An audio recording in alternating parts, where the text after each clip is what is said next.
Saudações. Nos os meus dois últimos vídeos eu falei sobre teorias da conspiração. O vídeo de hoje eu acho que ele é especial, assim.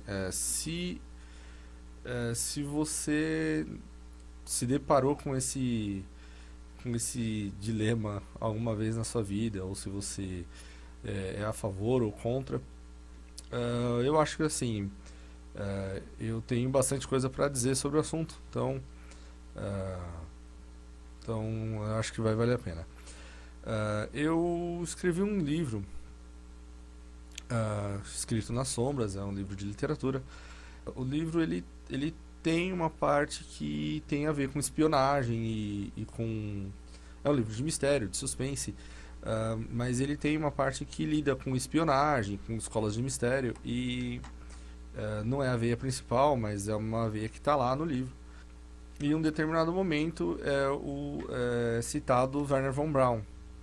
Werner von Braun ele foi um nazista. Ele foi cooptado pelos americanos no final da Segunda Guerra e ele acabou indo trabalhar justamente no programa espacial norte-americano, né? E ele acabou recebendo uma cratera, né? Nomeada em sua homenagem, né? E então assim, eu acho que esse é um bom ponto de partida. Vamos lá, desde o começo. Qual a minha opinião sobre o assunto? Eu acredito que o homem pisou na Lua ou não, que é o assunto do vídeo agora. Um, eu sou completamente. Eu me encontro em uma posição de completo agnosticismo com relação a isso. Então, eu não sei, eu honestamente não sei. Uh, eu fui ateu por alguns anos, né, na minha adolescência e no início da minha vintolescência, né, quando eu fiz lá meus 20 e poucos anos, eu assumi uma postura mais agnóstica, né? E demorou 10 anos, mais de 10 anos, para que eu me decidisse pelo catolicismo, né? Ainda não sou tô longe de ser um bom católico e de ter todas as minhas dúvidas e de ser um católico assim fervoroso e né, como ser um bom exemplo de católico, mas se eu demorei tudo isso para chegar onde eu cheguei com relação a uma questão tão importante, eu não vejo nenhum problema em ser agnóstico com relação a essa questão do homem ter pisado ou não na Lua. Então vamos lá. Eu sempre me interessei muito por viagens espaciais, por questões astronômicas e, e etc. Desde muito cedo, né? Eu lembro que de me encontrar com o pessoal de ter me encontrado com o pessoal do clube de leitores de ficção científica na época em que ainda eram uns senhores, né? Eu lembro, eu me encontrei com eles em Brotas faz muito tempo, muito tempo, foi 2000 e faz uns 10 anos já, ou mais. Eu lembro de ter me encontrado com eles num encontro que teve no Centro de Estudos do Universo, em Brotas, o céu de Brotas. Uh, Também sempre fui um aficionado por Guerra nas Estrelas, gostava muito de Jornada nas Estrelas, gostava de astronomia amadora, né? Eu lembro muito de ter gostado muito dessa vez que eu fui lá e houve uma sessão de lançamento de foguetes e eu participava de tudo quanto é debate relacionado a isso. Também fui um leitor muito assíduo da Super Interessante até uns anos atrás, até uns 6 anos atrás eu li ainda, já com muito menos entusiasmo, mas muito menos mesmo, mas ainda lia. E então assim, essas questões astronômicas sempre me atraíram muito, né, relacionadas à astronomia. E paralelamente a isso, eu sempre tive um interesse, eu desenvolvi um interesse muito grande por teorias da conspiração. E eu lembro de ver assim, alguns. ah, e toda vez que eu assistia um vídeo, que eu assisto um vídeo, isso é uma coisa que eu faço até hoje, a favor ou contra, eu vou lá e gravo e faço uma anotação. Eu gravo o link e faço uma anotação, o nome do vídeo e tudo mais. E anoto quais foram as minhas impressões daquilo, tanto os vídeos a favor quanto os vídeos contra. Então eu acho que eu tenho algumas umas coisas que podem ser interessantes para os dois lados, né? Então vamos lá. A primeira coisa que eu tenho que eu acho que é interessante abordar é essa questão de como algo de tamanha proporção pode permanecer em segredo, poderia permanecer em segredo, né? Então esse é um argumento que é muito levantado porque cerca de 400 mil pessoas trabalharam no programa Apollo, né? E o que os teóricos da conspiração, os conspiracionistas, né? Eu acho que é melhor do que o outro termo. Mas o que os conspiracionistas eles teorizam ah, é que as informações nesse tipo de agência, como a NASA, como no, no, como são os projetos militares no geral, a informação é muito compartimentalizada, né? Ela não fica assim, você só executa aquela tarefa e você não cabe a você perguntar às instâncias superiores ou inferiores como o que, né, as demais questões, e você também não tem como juntar os pontos. Você é um dos pontos, então, como você é um dos pontos, fica muito mais difícil de juntar todos os pontos para conseguir enxergar the big picture, né, o grande esquema das coisas. Eu acho interessante que tem vários exemplos na história que demonstram que isso é possível, sim. O primeiro grande exemplo era o Projeto Manhattan, né? O Projeto Manhattan tinha muita gente envolvida, muita gente mesmo, e, e todo mundo só ficou sabendo daquilo depois que ele aconteceu. Né? Depois que ele já estava completo e tudo mais, que veio a público, né? Ah, um fenômeno que eu acho que é ainda mais impressionante são o daquelas cidades falsas que foram construídas em cima, que eram construídas em cima de fábricas militares durante a Segunda Guerra Mundial. Então, os dois lados faziam coisas desse tipo, mas que era assim, de pegar e ir no telhado dessas fábricas gigantescas, né? Em que se armazenavam armamentos e aviões e tudo mais,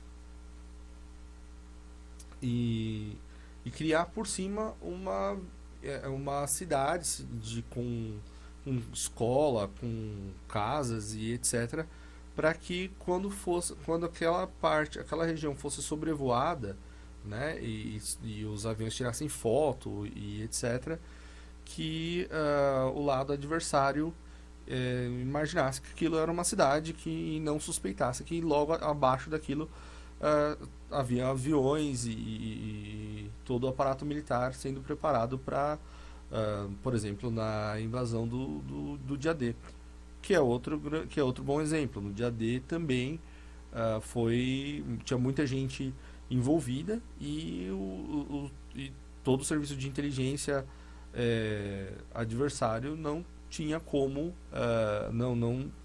não teve como descobrir o que era verdade e o que não era verdade, né? Então eles foram montados aviões e tanques de guerra de madeira, né, em pontos distantes assim em diversos pontos, né, simulando uma invasão no dia D, que seria em, em Calais, outra cada uma em um lugar, né, e para dificultar para tornar a defesa, né, da Normandia, que foi onde realmente aconteceu, mais difícil. É bom lembrar que durante o período de guerra sempre há agentes infiltrados dos dois lados e algumas vezes gente simplesmente que está simplesmente no país lá e que passa informação. Então, geralmente esse tipo de operação ela fica em segredo da própria população, né? E foi o caso, né, durante a Segunda Guerra Mundial, também há casos na Primeira Guerra Mundial. Enfim, talvez seja o caso de falar disso em um outro vídeo, num outro dia. Outro dado que eu acho importante é que, assim, em 1990, na década de 90, né, as estimativas eram que cerca de 5 a 6% das pessoas não acreditassem que o homem foi, de fato, à Lua. Esse número aumentou para 20% dos norte-americanos nos anos 2000, no início dos anos 2000, em 2001, 2002. E as estimativas chegam a 30% hoje em dia, né? Em algumas faixas etárias a 30%, então de pessoas até 24 anos, se eu não me engano, e crescendo quase ininterruptamente, né? Isso é bastante gente, quando você parar para pensar que mesmo 20% é uma em cada 5 pessoas. Numa população de 300 milhões de pessoas, uma em cada 5 pessoas vai dar 60 milhões de pessoas. 30% já é quase 100 milhões de pessoas, né? Já está chegando nos 33%, um terço da população. Já é cerca de 30% no caso dos russos. Os russos, pelo menos 30% dos russos não acreditam que o homem foi à Lua. Cerca de 25% dos britânicos. Eu acredito que se você fizer uma pesquisa aqui no Brasil, o número vai ser menor. Mas enfim. E até hoje, em 2016, você vê gente postando vídeo com supostos novos indícios, né, de que o homem não foi à Lua. Eu tenho 2 vídeos aqui, nas minhas anotações aqui. Um com novas imagens da Terra de acordo com a NASA, e aí o cara faz uma comparação com os vídeos das Apolos, né? E um outro é um vídeo de um cara, de um pesquisador chamado Marcus Allen. Ele é fotógrafo, né? E ele tem lá uma apresentação, teve uma apresentação mais recente dele, que essa que eu estou colocando aqui, que eu tenho aqui, é de 2013, né? Foi num congresso de exobiologia, eu acho que é. Não, exopolitics, né? Exopolíticas, né? Tem bastante gente, acho que por aí dá para ter uma ideia de que é bastante gente que acredita que o homem não foi à Lua, né? Então, assim, outra coisa que eu acho que é importante já tirar do caminho é assim, que não se trata de política, né? Então, não é uma questão puramente política do tipo, conforme aquela distinção de isso daí é uma política da direita ou é uma política da esquerda e isso daí é coisa dos democratas ou isso é coisa dos republicanos, porque você vai ver que a maioria dos conspiracionistas, né, vamos dizer assim, que lidam com questões políticas, evitam se vincular a esse tipo de teoria. Então você vai ver, por exemplo, que o Glenn Beck, por exemplo, o Alex Jones, e do outro lado também você vai ter o Michael Moore, enfim, e etc. Eles nunca vão se vincular a esse tipo de teoria. Eles nunca vão parar para tratar disso de maneira séria. E alguns que fazem isso, você vê, por exemplo, o Joe Rogan é um caso interessante, porque ele tratava disso com com seriedade, levava a sério, até o momento em que ele conseguiu um número, conseguiu um certo ibope. Quando ele chegou num certo patamar, ele começou a conversar com os caras que nem Neil Tyson deGrasse lá, é isso? E Neil deGrasse, eu não sei como pronuncia, mas e ele mudou de posição, né? Então imediatamente ele muda de posição e já não se vincula mais a esse tipo de visão, não debate mais e é até engraçado, você entra em alguns sites que falam do assunto, com citações do Joe Rogan, que ele parece que preferia nunca ter proferido, né? Sem jamais ter debatido nenhuma das coisas que ele dizia antes.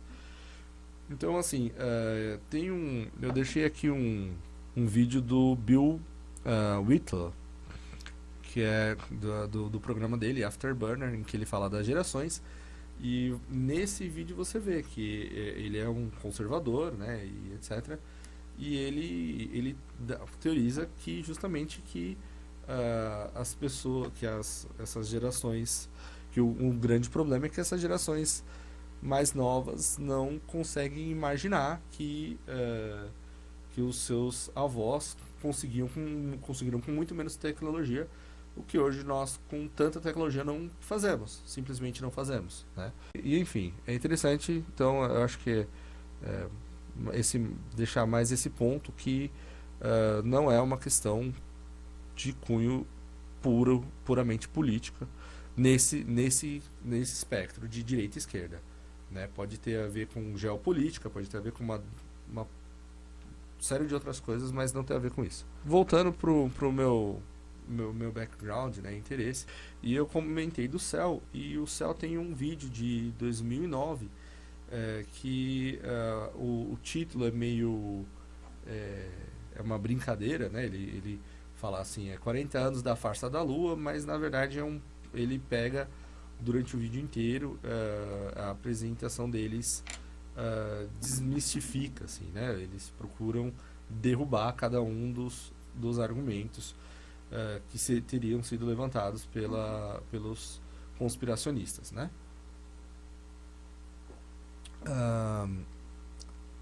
E aí, assim, o que eu vejo, né, que tá dando errado, né? Por que assim, tem muita gente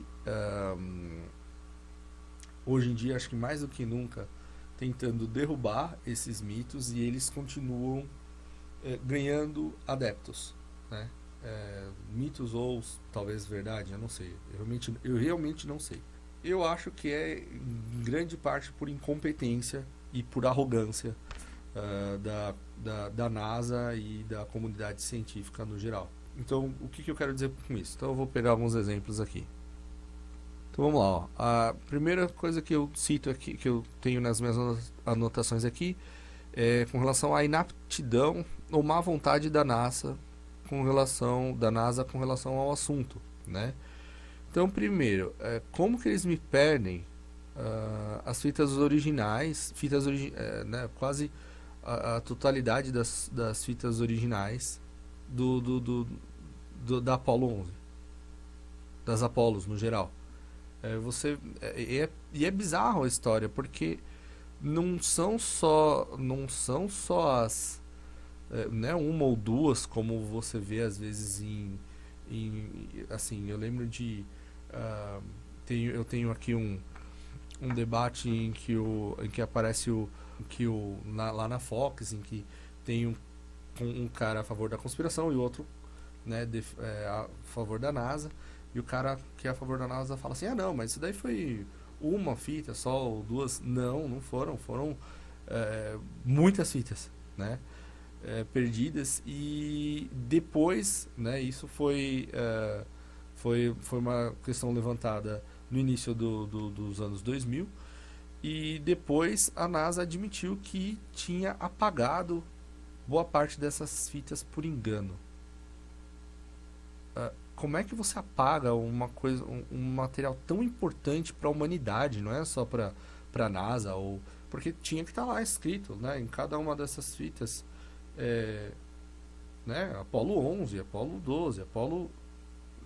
E os caras conseguem... Então, assim, esse tipo de incompetência, ou mal...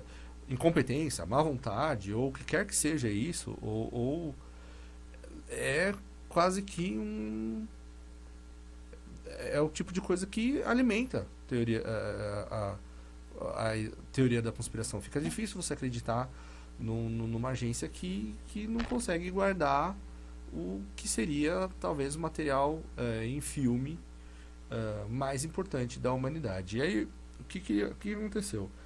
Então, o que eles falam assim, olha, existiam essas fitas originais, né, que estavam na Austrália, porque da Apollo 11 foi transmitido, das Apolos, transmitido, no caso da Apollo 11, da, da Lua para teria sido da Lua para a Austrália e da Austrália para o restante do mundo. Então eles, o que eles fizeram assim, eles pegaram várias cópias ao redor do mundo, né? E fizeram uma restauração a partir de diversas cópias que tinham ao redor do mundo. O problema é que assim, isso não realmente não ajuda nessa questão de se o homem foi ou não à Lua, porque quem duvida disso vai simplesmente dizer, olha, o motivo pelo qual eles não estão mostrando os originais é porque numa restauração você pode apagar as imperfeições, você pode alterar o vídeo, você pode mudar uma série de coisas que no original fica muito mais difícil de fazer, sem deixar rastro. Então, enfim, tem essa questão do descaso. Esse tipo de descaso é um convite para teorias da conspiração. Ah, Também teve o problema das rochas lunares, que o que acontece? Um grupo de pesquisadores lá na Holanda, visitando o museu local lá, eles olharam para uma das rochas que estavam em exposição, e eles pegaram e falaram, olha, essa rocha está estranha, isso aqui está estranho, não parece, isso aqui é uma rocha lunar, e pegaram e pediram para fazer exames, eles fizeram os exames, e isso foi em 2009, né, a comemoração dos 40 anos e da Apollo 11. E eles fizeram as análises e descobriram que aquilo lá era madeira petrificada, ah, que tinha vindo dos Estados Unidos. Aí eu lembro que na época foi noticiado que essa rocha tinha sido entregue pelos próprios astronautas. Na verdade, não foi diretamente pelos astronautas, eles sim estavam fazendo uma visita à Holanda na época, mas foi o embaixador dos Estados Unidos que entregou. Mas de qualquer maneira, esse tipo de coisa não deveria acontecer. E o pior, quando a grande maioria das rochas que foram trazidas, elas não estão em exposição, e boa parte, a maioria não é rastreada, você não consegue rastrear onde elas estão. Então, se alguém sabe, é segredo. Também é problemático e é mais uma vez, convite para teorias da conspiração. É por esse tipo de coisa que você vai ver, por exemplo, o Bart Simbrell e o Aaron Runden sendo entrevistados na Fox News, né? Ou na CNN, certo? Conspiracionistas lá nos Estados Unidos que não aderem nem ao espectro de direita nem de esquerda sendo entrevistados com relação a essa questão né, colocando em dúvida, né, essa questão do homem ter ido ou não à Lua.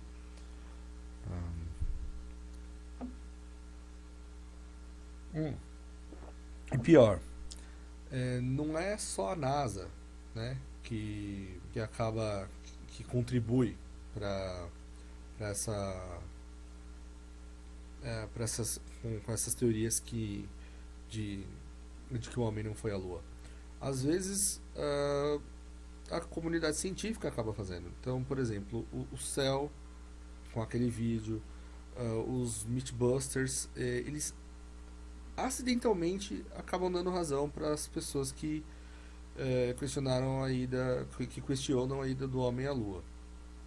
Então, por exemplo, os Mythbusters eles fizeram lá esse, eles fizeram lá as experiências deles para para demonstrar, né, como para derrubar os mitos e tudo mais de que o homem não foi à Lua. A National Geographic em 2015 fez também um documentário demonstrando assim em que o cara vai e ele faz e ele demonstra que sim. Então, por exemplo, aquela questão de de quantas fontes de luz, né? Porque, explicar melhor, vai. O Mythbusters fez essa série de vídeos para derrubar. E primeiro que nem todo mundo concorda com a maneira como eles fizeram. Um grupo de russos, os russos parece que particularmente gostam bastante disso. Ainda que tem pouca tradução do russo nessa área, mas aos poucos isso vai chegando. Mas eles pegaram e eles refizeram algumas das experiências dos Mythbusters e chegaram a conclusões bem diferentes, né, daquelas que foram levantadas no Mythbusters. Não só isso, algumas vezes a comunidade científica acaba demonstrando exatamente que sim, é possível você falsificar aquilo na Lua, porque você faz aqui na Terra aquilo que deveria ter sido possível só na Lua. Então, um exemplo bom disso é esse documentário da National Geographic, que também vai estar em algum lugar aqui nos vídeos, em que em que eles vão lá e eles refazem, né,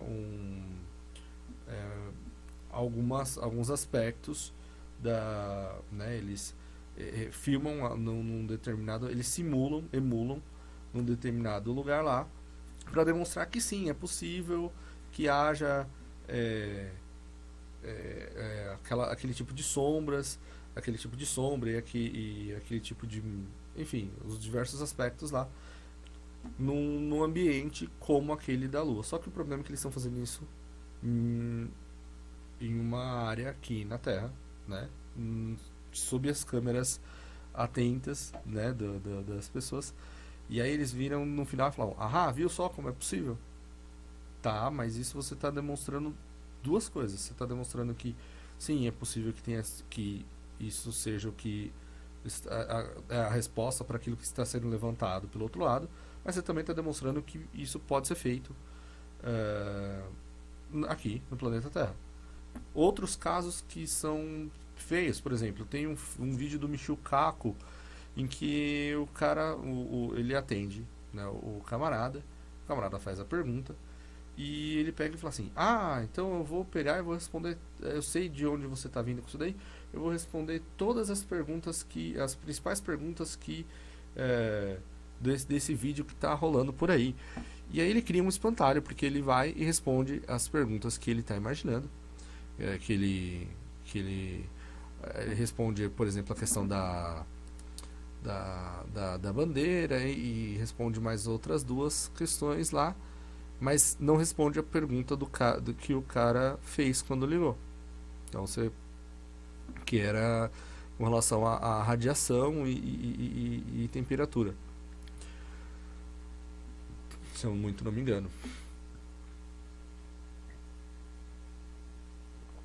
Em alguns outros casos, que nem o Bart Simbrell, ele saiu entrevistando cada um indo atrás de cada um dos astronautas, né, cada um não, mas em vários astronautas do programa Apollo, e ele chega lá e fala assim: "Ah, eu quero que você jure né, na Bíblia aqui, né, que você foi a, ao que você realmente viajou, que você realmente foi até pisou na Lua, que você realmente foi até a Lua.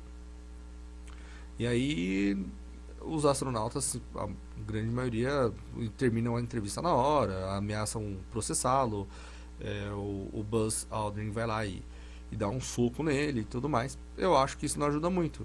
Teria sido muito mais fácil um deles tivesse falar assim: ah, seu imbecil, então ó, eu juro que eu. Teria sido mais simples, teria sido mais fácil. Eu entendo que eles tenham ficado nervosos, mas não ajuda muito. Voltando para a questão dos Mythbusters também. Que nem algumas das coisas que eles falam. Por exemplo, ele usa o argumento do laser, né? Ou seja, de que ainda há refletores na Lua, que se você aponta um laser lá naquela direção, que você recebe ele de volta e etc. O problema é que isso, primeiro, que isso poderia ter sido feito com unmanned, né?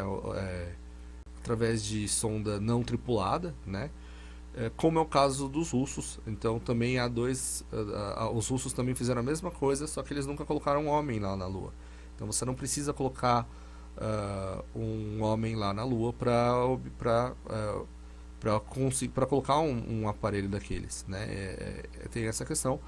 E eu já vi também gente falando, afirmando que como o chão da Lua ele é por si só um refletor, né? Então não seria muito difícil mesmo que você apontasse para qualquer lugar na Lua. Então, outra coisa que também o pessoal fala do silêncio russo, né? Que por que a Rússia não respondeu nada, né? Não pegou e falou assim, né, na mesma hora, né? Por que a Rússia não chegou na mesma hora e falou, olha, isso daí é uma farsa e tudo mais. Então, assim, existe uma série de fatores que os conspiracionistas levantam e algumas análises são, assim, são críveis, né? Então, por exemplo, primeiro que os dois blocos não se conversavam muito. Então, segundo que em boa parte dos países soviéticos a informação simplesmente não chegava. Então, se os Estados Unidos foi ou não, primeiro que assim o desafio da Rússia não teria um impacto tão grande porque os dois lados se conversavam um pouco. O segundo é que a Rússia conseguiu na época uma série de acordos, né, com o bloco ocidental. Né? Então, por exemplo, coincidiu na mesma época de haver deles estarem com problemas sérios para alimentar a população, né? E então eles estavam importando muitos grãos e alimentos, né, no geral dos americanos, dos próprios Estados Unidos, além da Europa e tudo mais. Mas principalmente dos Estados Unidos. Também coincide com a época em que a Rússia conseguiu os contratos de fornecimento de gás e de petróleo para o Ocidente. Enfim, os conspiracionistas eles levantam uma série de questões e também o fato de que membros nunca houve, embora nunca tenha havido uma coisa formal assim de agências russas assim, que além disso todas elas precisavam da autorização no caso do Brezhnev lá, do presidente, né? Que lá não era o cargo de presidente, era secretário-geral, se eu não me engano. Ele precisariam da autorização deles e etc. Mas assim, oficiais e cientistas individualmente fizeram no, no decorrer dos anos, eles levantaram questões, né? E continuam levantando até hoje. Então, a última vez, e isso dessa vez foi até que uma notícia que eu vi repercutiu um pouco, foi acho que agora em 2015, 2014, 2015, em que os russos levantaram, né? Nós deveria haver uma investigação internacional sobre o programa Apollo. Aí ele, né, continua assim, não que nós estejamos, não que a gente duvide, né, que o que realmente o homem tenha ido à Lua, mas tem muita coisa estranha nesse programa, né? É um é um passo importante. Como é que é? Não, são é um evento muito importante para a humanidade para que coisas como, por exemplo, aquele caso das fitas que sumiram fique em branco. Isso era uma retaliação a uma ideia que os americanos tinham jogado de que os russos, com relação à FIFA e corrupção na FIFA e corrupção nas comissões de atletismo russa, né? E enfim, também é outro ponto que eu acho interessante e acho que vale a pena tocar. Então assim, agora o ponto que eu acho mais importante é o seguinte.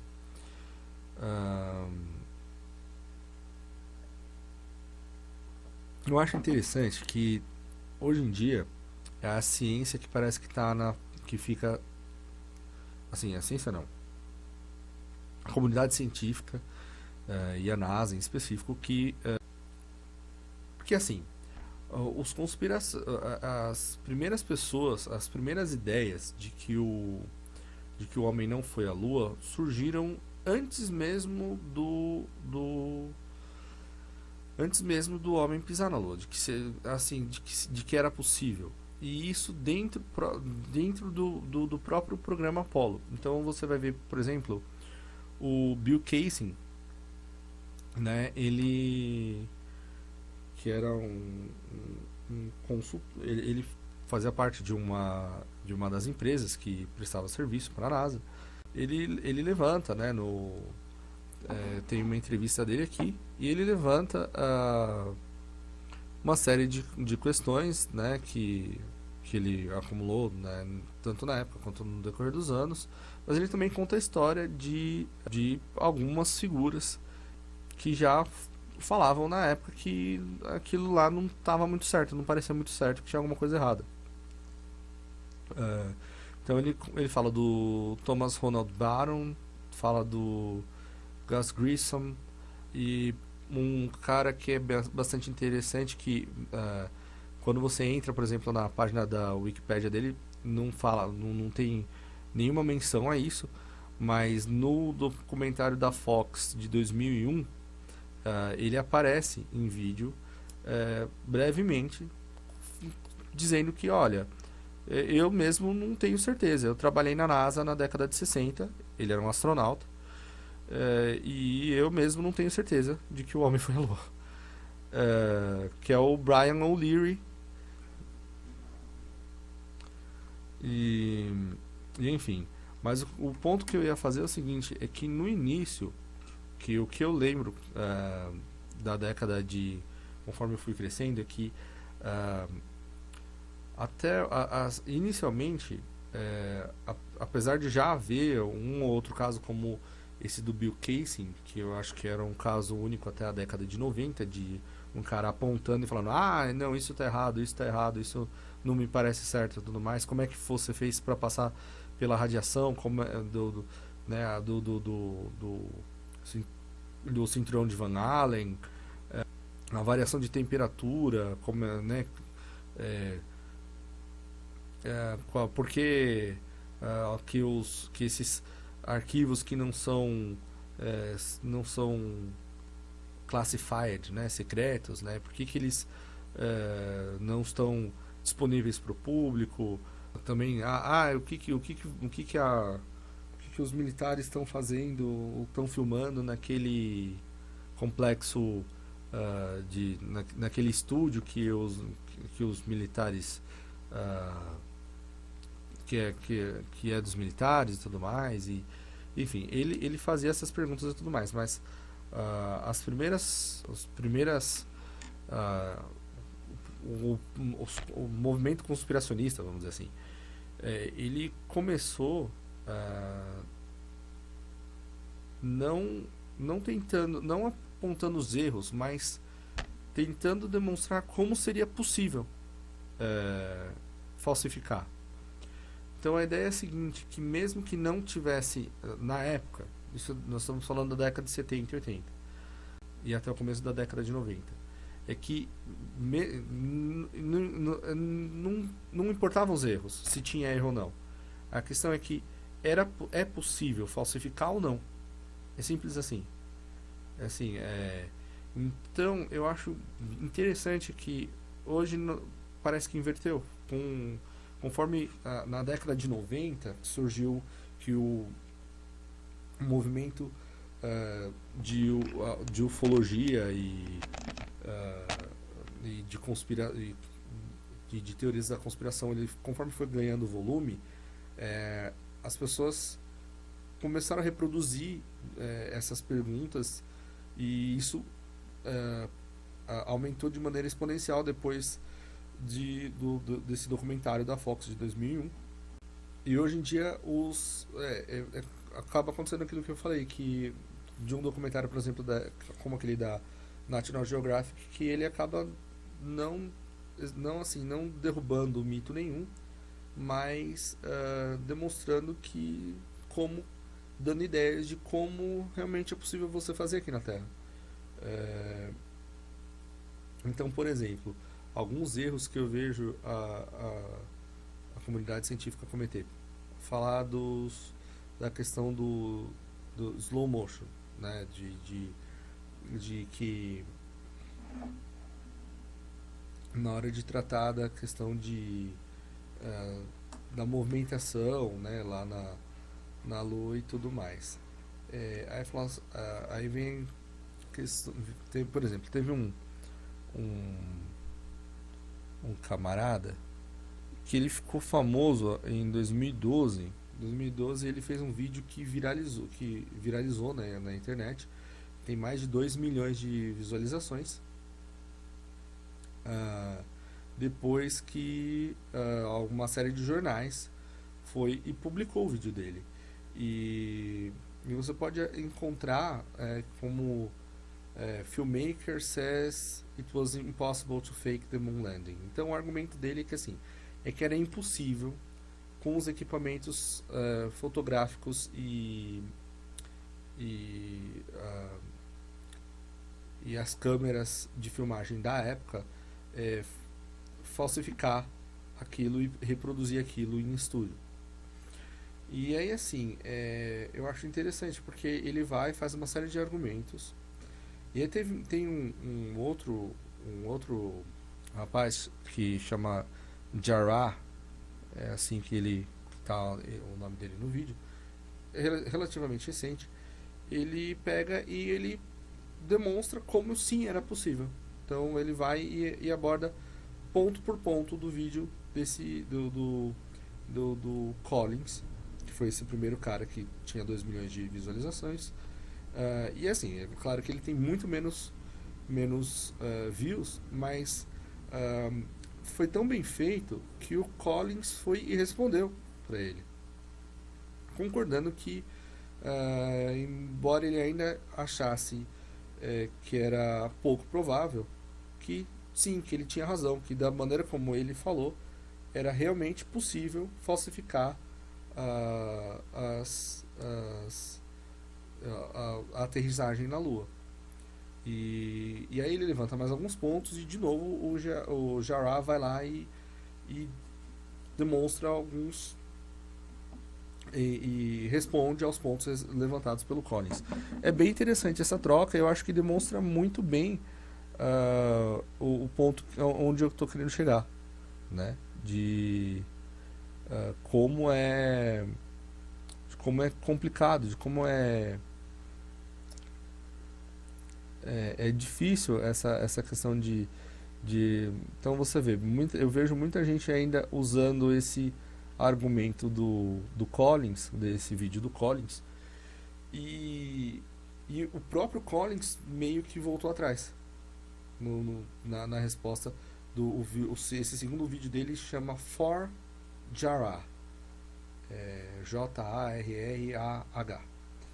e em que ele meio que vai um pouquinho para trás. E aí quando você vê as duas respostas, a primeira resposta do Jarrah e a segunda, você vê que ele é bem convincente ah, na argumentação que ele faz, né? Demonstrando que era possível. Então eu acho interessante como é uma coisa que meio que parece que assim continua concomitante, mas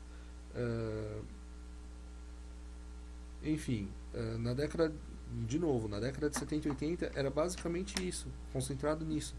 Então você tentar simplesmente defender que olha só, realmente isso é possível, né? É possível que sim, que lá na Lua, olha só, essa essa fonte de luz, ela era possível criar fontes paralelas, porque também tinha a luz da Terra e tudo mais, blá blá blá blá, blá. Isso em si não era. E outro detalhe interessante, depois desse documentário de 2001 e começaram a usar muito material do Ralph, de um cara chamado Ralph René, eles passaram a argumentar, a usar esses que eu chamo de espantalhos, porque nunca foi exatamente o que eu costumava ver, as fotos que eu costumava ver, como que eles apontavam para analisar, as questões eram diferentes e enfim, e depois desse documentário de 2001, parece que tudo meio que começou a ser respondido de acordo com os argumentos levantados no documentário. Então, com relação à bandeira, então, por exemplo, você tem pesquisadores há 30 anos já falando que essa questão da bandeira não era um problema, né? Então, conspiracionistas que já diziam há 20 anos que isso não era 20 anos, 20 ou mais, de que isso não era um problema. E ainda assim, você vai ver, por exemplo, o Michio Kaku. Você está falando disso? Então deixa eu responder para você. Então, assim, é um espantalho que foi sendo criado depois dos anos 2000 e que continua indo até hoje. E isso dificulta muito derrubar o mito, na minha opinião. Então, assim, a falta de paciência e a arrogância na hora de falar, que nem nesse caso do Michio Kaku e da comunidade científica no geral, eu acho que atrapalha bastante. O que mais? Deixa eu voltar um pouco, porque eu fui lá pra frente. Tá. Outro caso legal. Capricorn One é um filme de 1978. O final é péssimo. Eu vi vários fãs já. Fãs não, né? Mas fãs da ideia, vamos dizer assim. Falando de fazer um fan edit do filme ou de refazer o final. Eu mesmo aqui no meu computador eu tenho uma dessas versões que não é muito boa. Assisti com minha namorada, ela não gostou muito. Eu ainda vou fazer uma minha, porque eu acho que o filme, a ideia do filme é legal. Mas é interessante porque ele já era, na época, em 1978, na década de 70. Então o filme foi filmado entre 76, concebido em 75 e filmado entre 76 e 77, baseado no livro do Bill Casey, que é de 1974. Então você vê que quase que concomitante ao programa Apollo já tinha gente falando que aquilo era falso dentro dos Estados Unidos. E a NASA ela chegou a lançar na época, em 1978, um documento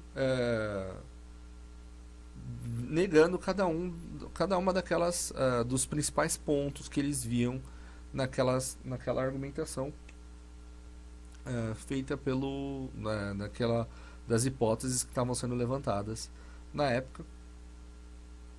E eu vou te falar que é bom que o final do filme tenha sido tão ruim, porque seja tão ruim, porque se o final fosse um pouquinho melhor, talvez essa questão, esses 20% que se atingiu nos anos 2000, talvez tivessem sido atingidos antes. E é interessante que em 2001 também houve na época da Fox, eles também lançaram novamente um documento, é, né, assim, tentando derrubar cada um dos argumentos que estavam sendo levantados. O problema é que eles sempre fazem isso com muita má vontade. Então é aquilo que eu estava dizendo no início, né? Pega e usa o espantalho. Então é, o, o cara aponta uma foto e aí a NASA vai lá e responde de outra. Ah, tem uma série de questões que estão sendo levantadas. Aí escolhe aquela mais que parece ser mais estúpida e responde aquela. Que é o que como eu disse daquele vídeo que eu falo muito desse vídeo porque ele é curtinho, né? O do Michio Kaku. Então os outros todos você vai precisar de 1 hora ou mais para assistir, né? Voltando para a questão, como que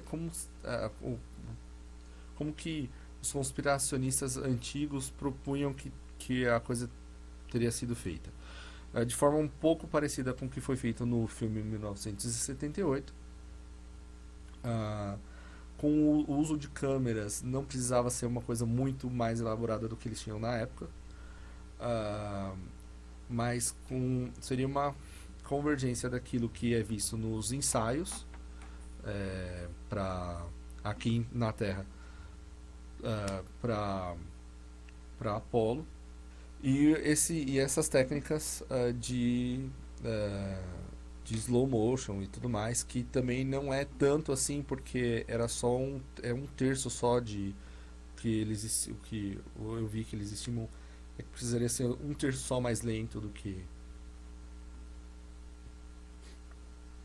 estava sendo do que tipo a velocidade normal de assim dos atores num estúdio. Aí surgiu um filme, né, também no início dos anos 2000 que propagou um boato muito bizarro, que é a ideia de que Stanley Kubrick ajudou no projeto Apollo. E aí assim, não é bem essa não era bem a ideia que girava nos círculos de conspiracionistas até esse início dos 2000, porque o que esse mockumentário, né, quer dizer, de mocking, né, como se diz isso, é, um documentário falso, né, ele é feito para você, para tirar sarro, né. Então o que ele fez?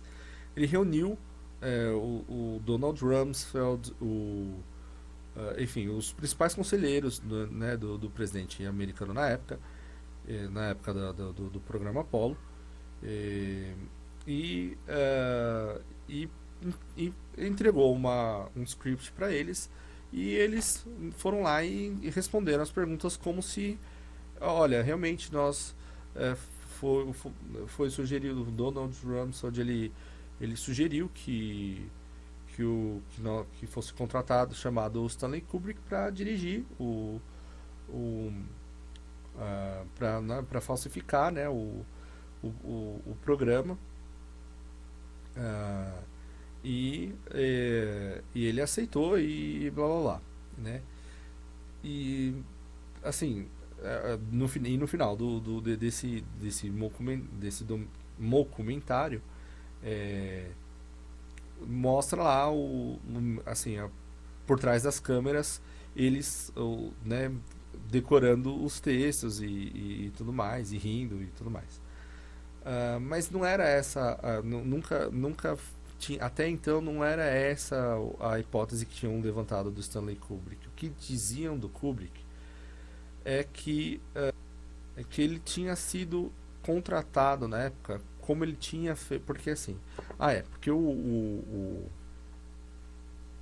filme, esse documentário, ele ainda tem uma piada interna, que é a ideia de que o Stanley Kubrick, que assim, porque o Stanley Kubrick ele teria usado esses recursos no programa para filmar o programa Apollo, e ele não usou esses recursos no 2001, Uma Odisseia no Espaço, que é mais ou menos da mesma época, né? O 2001 é de quando? De 68, é isso? Eu acho que é. Enfim, e aí então tem essa piada interna, né? E além das piadas mais óbvias, né? Mas o que cogitavam, o que se dizia na década de 70 é que que a NASA tinha solicitado para o Stanley Kubrick ah, que ele desse ideias, né, como consultor, de um script hipotético para as primeiras missões à Lua. E seria isso, né? Então, aí essa conspiração ela pegou essa ideia inicial, ou seja, não que ele tivesse dirigido, mas que ele tivesse contribuído com ideias para que sem saber que estaria ajudando a, a, a NASA a fazer uma farsa, né? E em seguida o e aí ela começou a ganhar algum certo momento quando o Kubrick morreu, porque ele filmou o Eyes Wide Shut, né, o De Olhos Bem Fechados, e ele deixou explícito que ele queria que o filme estreasse no dia 16 de julho de 1999, que é a data em que se comemorava, né, em que se comemorou os 30 anos do lançamento da Apollo 11, né? Então, assim, isso aumentou. Algumas pessoas pegaram e falaram assim: olha, vai ver, ele está querendo dizer alguma coisa, porque ele é cheio de mensagens subliminares e de coisas nos filmes dele, né? O próprio Eyes Wide Shut é cheio de coisa. Então, vai ver, ele está querendo dizer alguma coisa, né? Vai ver, ele tem essa amargura de ter mandado essas ideias e que acabaram realmente sendo utilizadas, né? Então, porque aí o que os conspiracionistas dizem é que a Apollo 13, por exemplo, ela foi, né, que tudo aquilo foi de propósito, foi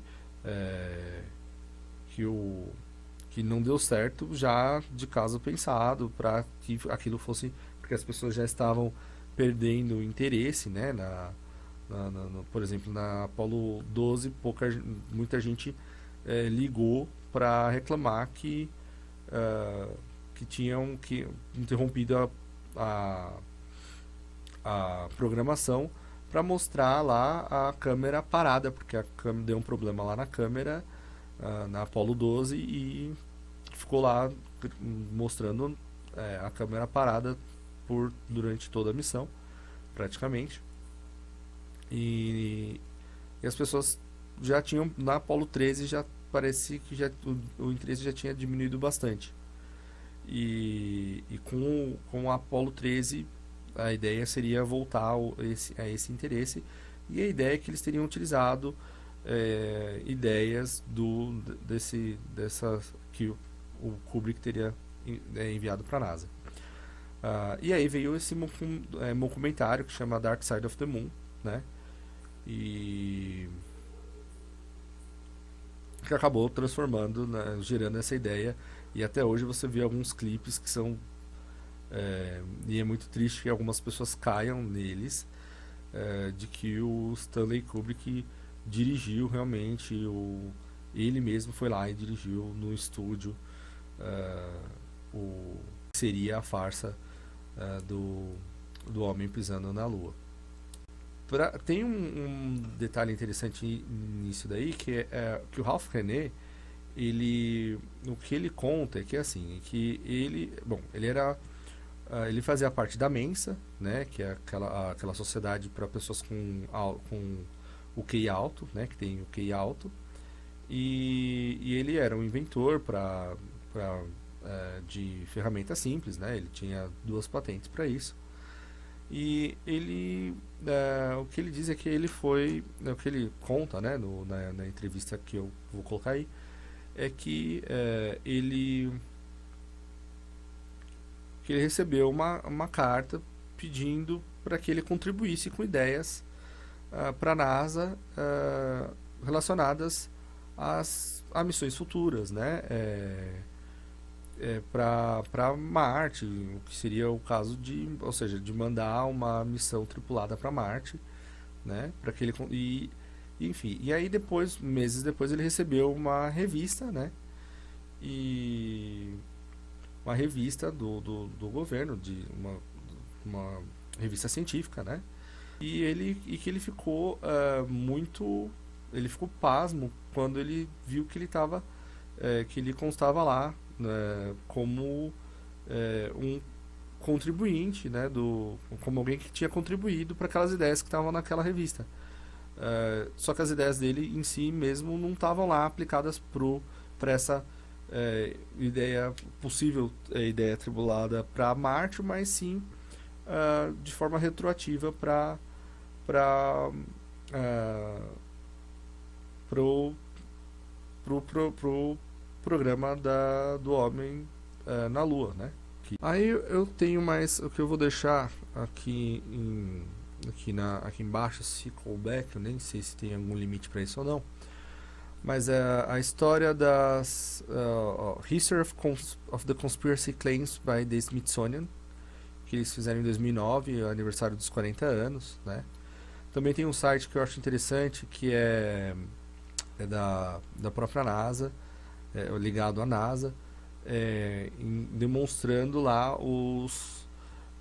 a questão das estrelas, né? Assim, de como os astronautas teriam utilizado as estrelas, né, para se guiar assim, né? Porque um dos argumentos que são feitos é outro argumento, que é aquela história. O pessoal pega e cria algumas pessoas da comunidade científica criam um espantalho e respondem não ao que foi inicialmente proposto, mas a uma versão mais estúpida daquilo. Então, assim, a ideia inicial é: por que a NASA, que levou essas câmeras, conseguiu arrumar uma maneira de levar todas essas câmeras para lá no decorrer da década de 70, por que em nenhuma dessas viagens a NASA enviou uma câmera telescópica para tirar imagens das estrelas? Esse era o argumento. O que eu vejo, aí isso se transformou nos documentários, e as pessoas começaram a propagar essa ideia, a papagaiar essa ideia. Se transformou em por que não se vê que as estrelas não são vistas nas fotografias que estão lá, que foram tiradas lá da Lua. Também, enfim, eu acho que a pergunta inicial é muito válida, a segunda não. E aí você vê, por exemplo, aquele vídeo do céu, ou vários programas, ou várias pessoas da comunidade científica abordando essa questão. Não, olha, não deveria realmente ter estrela ali por causa da fotografia, que é assim assado. Bom, mas inicialmente era por que a NASA não mandou? Seria de um valor também imensurável, seria muito válido, né, obter fotos desse ponto de vista da Lua, e tirar de repente foto de todo o sistema solar, né, praticamente. Então, assim, tem coisa muito interessante que poderia ser obtida através de fotos tiradas da Lua, e, né, porque não foram, não foi o que nós tivemos. E aí eu tenho mais uma coisa interessante, que é o seguinte, tem esse cara chamado James Oberg, e é interessante, porque a NASA pagou para ele e algumas outras agências para que ele fizesse uma série de que ele fizesse um documento extensivo derrubando as teorias, todas essas teorias. Aí a NASA pegou e viu né, os primeiros rascunhos, e ela pegou e decidiu desistir do. Eu vou até ler, ó. É, isso aqui é como está na Wikipédia, mas lá tem a fonte, você pode ir atrás. Mas só para encurtar. However, NASA cancelled the commission later that year after complaints that the book would dignify the accusations. E aí assim, e aí o Oberg disse que ele pretendia terminar o livro, né? Até onde eu sei, ele ainda não saiu, né? Nunca foi publicado. E a NASA fez isso mais algumas vezes, de pagar pagar pessoas para escrever livros ou documentos refutando essas teorias da conspiração, né? E eu acho interessante, eu vou ler de novo uma coisa que o Oberg disse que eu acho interessante. Oberg says that belief in the hoax theories is not the fault of the conspiracists. Ou seja, ele diz que a crença nessas teorias de que é uma farsa não é culpa dos conspiracionistas, but rather that of teachers and people, including NASA, who should provide information to the public. Ou seja, mas, ao invés disso, de professores e pessoas, incluindo a NASA, que deveriam, né, prover, né, mais informações ao público. E aí entra naquele caso que eu tinha falado lá logo no início, de coisas simples, por exemplo, ir lá e mostrar as fitas originais, ou demonstrar um certo zelo com o material, né? Ou as diversas informações que nunca foram liberadas para o grande público, né? Ou que só uma ou duas pessoas lá em algum arquivo lá em uma das instalações da NASA teve acesso e nem sabe se lá se deu atenção para aquilo ou não. Outra coisa que eu acho interessante é que esse James Oberg, aquele cara que foi pago pela NASA, ele disse numa entrevista para a ABC News que essas teorias da conspiração são, por exemplo, ensinadas em escolas cubanas e onde quer que os professores cubanos sejam enviados. E que em muitos países a ideia da conspiração é praticamente ao redor do globo, né? É praticamente a versão oficial, né? De que foi propaganda dos Estados Unidos e tudo mais. Então para você ver que tem uma batalha bem grande pela frente para a comunidade científica ou para aquelas pessoas que acreditam piamente que o homem realmente foi à Lua. Aí eu também vou deixar uma lista de sites ativos na internet, inclusive alguns sites russos, né? Então pelo menos 3 aqui, russos, ou pelo menos a transcrição do artigo em inglês, porque acho que muito pouca gente vai entender alguma coisa de russo, né? Então tem um artigo aqui do Alexander Onoprienko, e esses são todos os mais recentes. Se eu fosse realmente atrás, eu lembro de até da década de 90 tinha bastante coisa já vindo da Rússia Tanto é que eu lembro também de gente falando na década de 90 já, que essa história toda foi de que a Lua, a ida do homem à Lua foi uma farsa, já era a princípio coisa de comunista, coisa de uma armação da União, vinda da União Soviética, de que a União Soviética. E eu lembro dessa questão do Snowden, ou foi do. Não vou lembrar agora. Do Wikileaks? Eu não lembro, não vou lembrar agora. Mas uma das coisas que estavam lá é que sim, que de fato havia sim operações russas que planejavam, que tinham como objetivo propagar, não criar, mas propagar essas teorias da conspiração, esse tipo de teoria da conspiração em solo norte-americano e no Ocidente. Então, bom, de qualquer maneira eu acho interessante.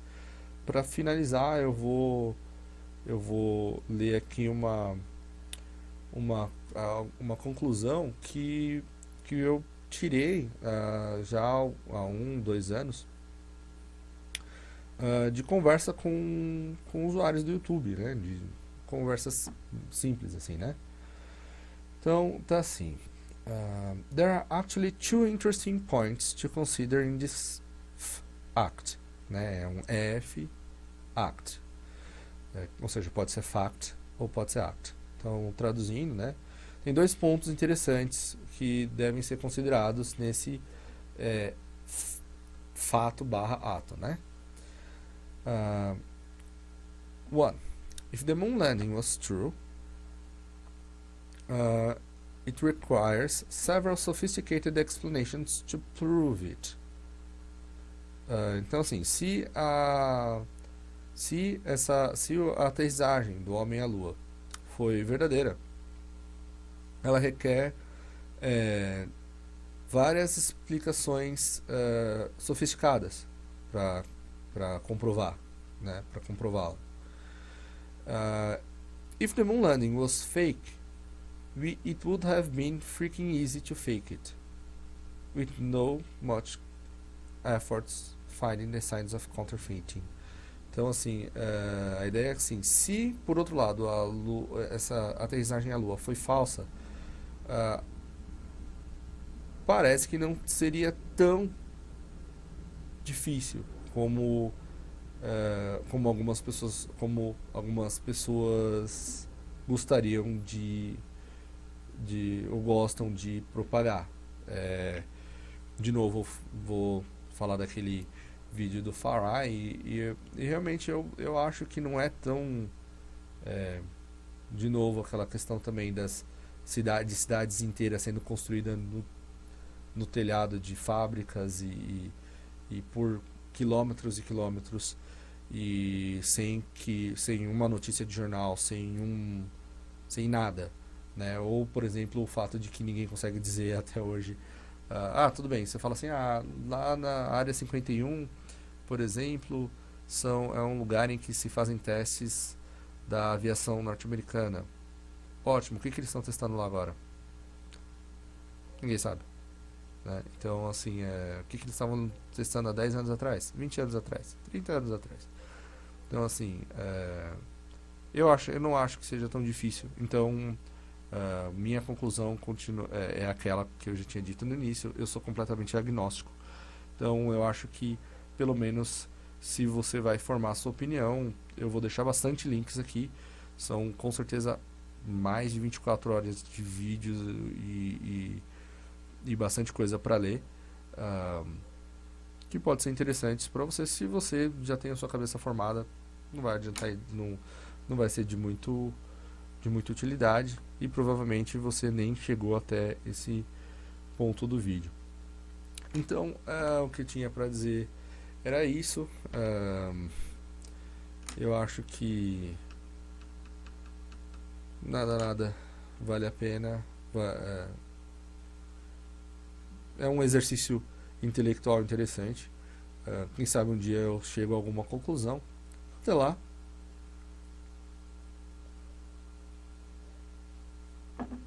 Até a próxima.